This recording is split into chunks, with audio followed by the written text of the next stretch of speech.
მე მქვია იულია, მეც სახელად ძიგა. მე ვარ მოხალისეთა ტერიტორიული თავდაცვის რაზმ ბუჩაერთში. ვარ მობილური საცეცხლე ჯგუფის მეთაური.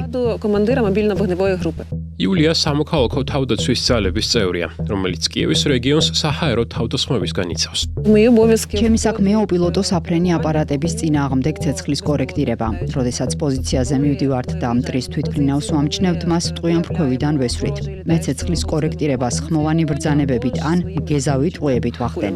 სამოქალაქო თავდაცვის ძალების წევრი მამაკაცების უმეტესობა სრულ განაკვეთზე გაიწვიეს სამხედრო სამსახურში. იულიას გუნდი ახლა თითქმის მთლიანად ქალებისგან შედგება, რაც მათი რაზმის ეშმაკური მეტსახელის შთაგონება გახდა. ბუჩის ალქაჯები.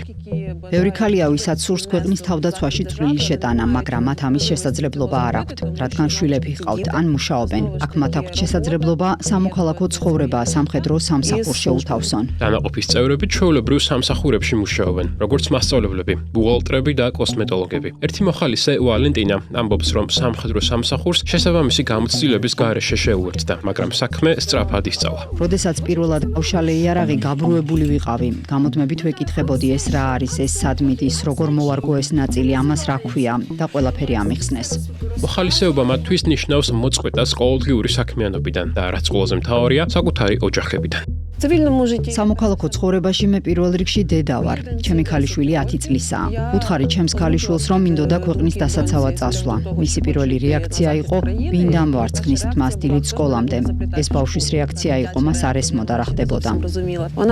მას ესმის, რომ დედამისი ცის დაცვაში იღებს მონაწილეობას.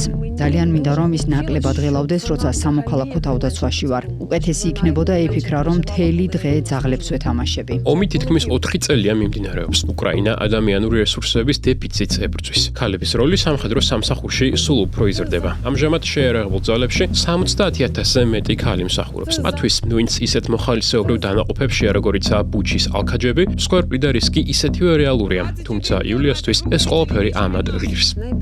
ჩვენი მუშაობის ყველაზე დიდი мотиваცია ჩვენი შვილები არიან. ისინი გაიზრდებიან და ააშენებენ ჩვენს ქვეყანას.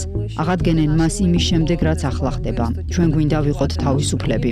ვიცხოვროთ თავისუფალ ქვეყანაში და ვიცხოვროთ ისე, როგორც გვინდა.